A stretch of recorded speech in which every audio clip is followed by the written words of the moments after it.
जरूरी सूचना है आप सभी स्टूडेंट्स के लिए, स्टडी फॉर सिविल सर्विसेज का Android app Google play store में आ चुका है, उसको प्लीज तुरंत इंस्टॉल कर लीजिए।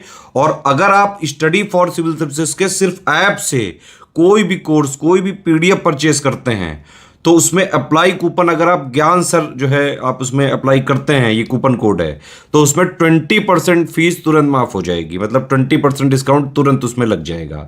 ज्ञान सर लिखना है, नॉर्मली ज्ञान सर स्मॉल लेटर में है सब कुछ, कोई स्पेस नहीं, कोई कॉलम नहीं, सिर्फ ज्ञान सर GYANSIR। इस तरह से अगर कूपन कोड लगाते हैं आप ऐप में बाई करने से पहले, जो अप्लाई कूपन वाले में आता है, तो 20% का डिस्काउंट तुरंत मिलेगा। वीडियो देखिए। नमस्कार दोस्तों, आपका स्वागत है यूपीपीएससी बेस्ट ऑनलाइन कोचिंग के इस चैनल पर। दोस्तों, आज की इस वीडियो में हम बात करेंगे भारत को आज़ादी दिलाने वाले महान विचारक, समाज सुधारक, सत्य एवं अहिंसा के पुजारी महात्मा गांधी के बारे में। देखिए, ऐसे तो भारत को ब्रिटिश चंगुल से आज़ाद कराने में अनेक वीरों का योगदान रहा, अनेक वीरों ने अपने प्राणों की आहुति दी। कुछ नरम दल के नेता रहे, कुछ गरम दल के नेता रहे, कुछ क्रांतिकारी रहे, सबने बढ़ चढ़कर हिस्सा लिया और फिरंगियों को यहाँ से भगाने में कोई भी कसर नहीं छोड़ी। लेकिन उसमें जो नाम सबसे ज़्यादा सामने उभर कर आता है वो महात्मा गांधी जी का आता है, जो कि काफ़ी प्रसिद्ध हुए और उन्होंने सत्य और अहिंसा के बल पर ब्रिटिशर्स को भारत से भगाया और भारत को आज़ादी दिलाई। तो आज हम ऐसे महान व्यक्ति गांधी जी के बारे में समझेंगे कि इनके शुरुआत से लेकर के अंत तक की यात्रा कैसी रहती है। दोस्तों, गांधी जी का पूरा नाम मोहनदास करमचंद्र गांधी है। इनका अन्य नाम बापू, महात्मा जी या राष्ट्रपिता की भी संज्ञा इन्हें दी जाती है। इनका जन्म 2 अक्टूबर 1869 ईस्वी को पोरबंदर, गुजरात नामक शहर में होता है।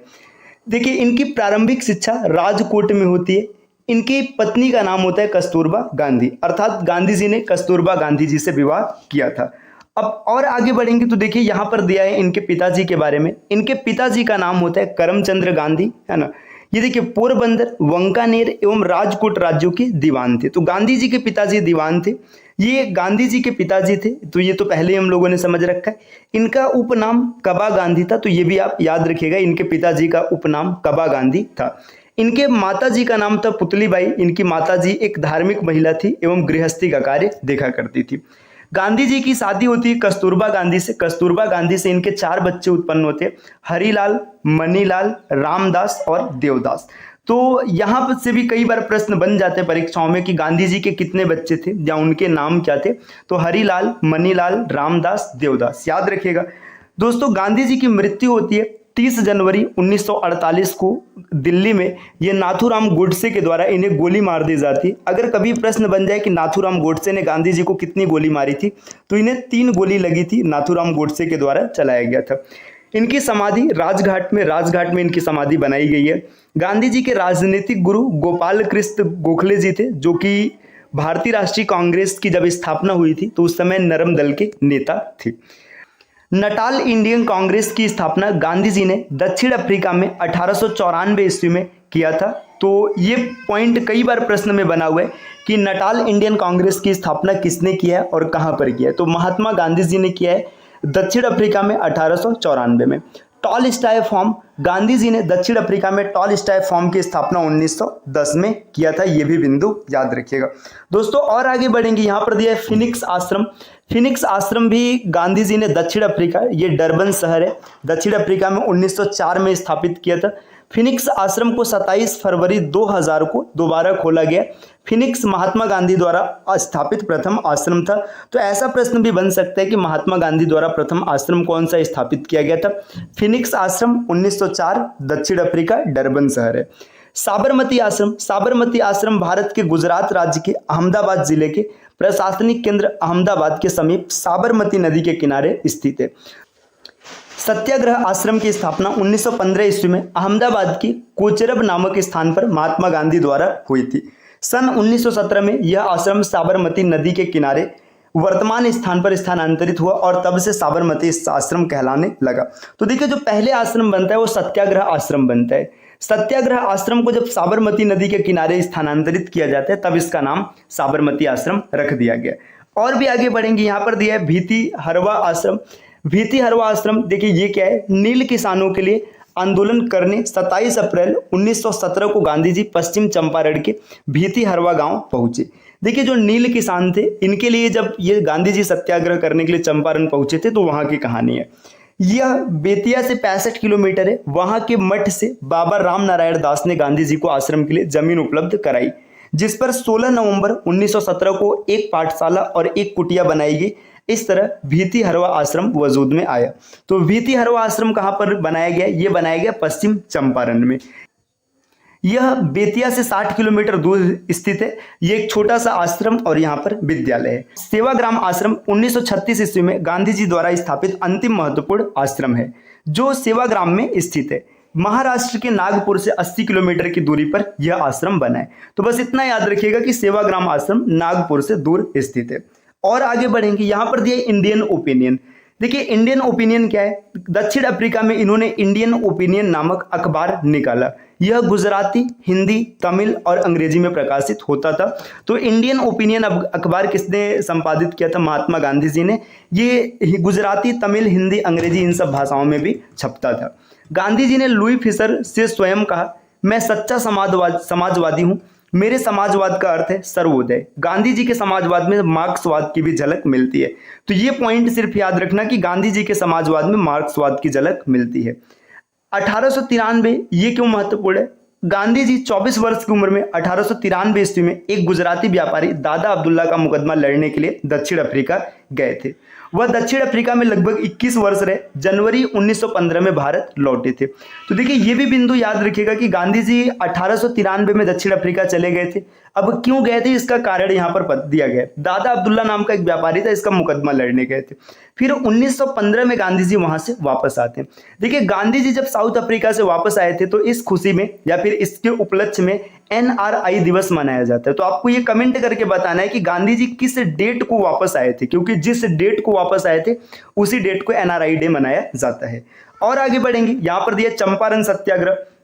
देखिए महात्मा गांधी ने भारत के स्वतंत्रता संघर्ष के दौरान 1917 में चंपारण बिहार से सत्याग्रह प्रारंभ किया। यह गांधी जी का भारत में पहला सफल सत्याग्रह था। तो भारत में पहला सफल सत्याग्रह चंपारण सत्याग्रह है।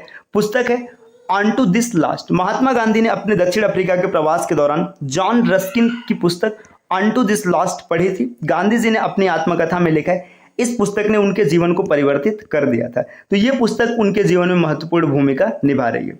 थोरो, रस्किन और टॉलस्टॉय धर्मनिरपेक्ष लेखकों में गांधीवादी विचारधारा को थोरो, रस्किन और टॉलस्टॉय ने सबसे अधिक प्रभावित किया है। गांधी जी ने थोरो से सविनय अवज्ञा और करबंदी की प्रेरणा पाई। रस्किन से गांधी जी ने शारीरिक परिश्रम का आदर करना सीखा तथा टॉलस्टॉय के प्रसिद्ध वाक्य ईश्वर का वास तुम्हारे भीतर है से गांधी जी काफी प्रभावित हुए और उन्होंने अहिंसक असहयोग को आधार बनाया। चंपारण, अहमदाबाद और खेड़ा आंदोलन 1917 और 1918 के आरंभ में गांधी जी ने 3 संघर्षों, चंपारण आंदोलन बिहार में, अहमदाबाद और खेड़ा दोनों गुजरात में हिस्सा लिया। चंपारण और खेड़ा आंदोलन किसानों का आंदोलन था, जबकि अहमदाबाद का आंदोलन औद्योगिक मजदूरों का आंदोलन था। तो ये भी याद रखना है कि चंपारण और खेड़ा ये जो 2 आंदोलन था ये किसानों से संबंधित था, जबकि अहमदाबाद का आंदोलन औद्योगिक मजदूरों से जुड़ा हुआ था। पंडित राजकुमार शुक्ल, अब इनका क्या योगदान है गांधी जी के जीवन में? महात्मा गांधी को चंपारण आने तथा कृषकों की समस्या की जांच करने के लिए पंडित राजकुमार शुक्ल ने राजी किया था तथा चंपारण समस्या की जांच में गांधी जी के सहयोगियों में आचार्य जेबी कृपलानी के साथ doctor Rajendra Prasad, Mahadev Desai, CF Andrews, doctor Anugrah Narayan Singh, Rajkishore प्रसाद, SS पोलाक इत्यादि थे। तो राजकुमार शुक्ल का नाम इसलिए महत्वपूर्ण है क्योंकि इन्होंने ही गांधी जी को चंपारण आमंत्रित किया था। NG रंगा ने महात्मा गांधी के चंपारण सत्याग्रह का विरोध किया था, जबकि रविन्द्रनाथ टैगोर ने चंपारण सत्याग्रह के दौरान ही महात्मा की उपाधि दी थी। तो यहां से यह भी पॉइंट बन जाता है कि महात्मा गांधी को महात्मा की उपाधि किसने दी है? रविन्द्रनाथ टैगोर ने दिया है। कब दिया है? चंपारण सत्याग्रह के दौरान। और NG रंगा ने चंपारण सत्याग्रह का विरोध किया था। 6 जुलाई 1944 का क्या महत्व है गांधी जी से संबंधित? 6 जुलाई 1944 को सुभाष चंद्र बोस ने आजाद हिंद रेडियो पर बोलते हुए गांधी जी को संबोधित किया। भारत की स्वाधीनता का आखिरी युद्ध शुरू हो चुका है। राष्ट्रपिता भारत की मुक्ति के इस पवित्र युद्ध में हम आपका आशीर्वाद और शुभकामना चाहते हैं। महात्मा गांधी को सर्वप्रथम राष्ट्रपिता सुभाष चंद्र बोस ने कहा था। तो ये 6 जुलाई 1944 में से ये क्लियर होता है कि महात्मा गांधी को राष्ट्रपिता की उपाधि सबसे पहले सुभाष चंद्र बोस ने दिया था। और आगे बढ़ेंगे, देखिए यहाँ पर दिया महात्मा गांधी ने विदेशी वस्त्रों को नष्ट करते हुए राष्ट्र के आत्मसम्मान से जोड़ते हुए कहा था, विदेशी वस्त्रों की बर्बादी ही उनके साथ सर्वोत्तम व्यवहार है। महात्मा गांधी जी ने जाति विहीन अछूतों की दशा में सुधार के लिए कठोर संघर्ष किया। गांधी जी कहते थे कि हरिजन सेवा मेरा जीवन श्वास है। देखिए, हरिजन सेवा मेरा जीवन श्वास है, गांधी जी के शब्द हैं, इसलिए इसके बिना मैं एक क्षण भी जिंदा नहीं रह सकता। गांधी जी की मृत्यु पर पंडित जवाहरलाल नेहरू ने कहा था, हमारे जीवन से प्रकाश चला गया है, हमारे चतुर्दिक अंधकार ही अंधकार है, मैं नहीं समझ पा रहा हूं कि आपसे क्या कहूं और कैसे कहूं। राष्ट्रपिता जिन्हें हम प्यार से बापू कहते थे, अब हमारे बीच नहीं रहे। तो दोस्तों, ये गांधी जी के जीवन से जुड़े कुछ महत्वपूर्ण तथ्य रहे जो कि प्रतियोगी परीक्षाओं में पूछे जाते हैं। इसके अतिरिक्त प्रत्येक नागरिक को, प्रत्येक भारतवासी को ये तथ्य जानना चाहिए कि जिस शख्सियत ने भारत को आज़ाद बनाने के लिए सत्य और अहिंसा का सहारा लिया, जिसने भारत को एक नई दिशा प्रदान की, उनका जीवन कितने संघर्षों से व्यतीत हुआ। तो कैसा लगा ये सेशन, कमेंट करके ज़रूर बताइएगा। आपसे मिलेंगे अगले वीडियो में कुछ नए कॉन्सेप्ट के साथ, कुछ नए तथ्यों के साथ। तब तक के लिए नमस्कार।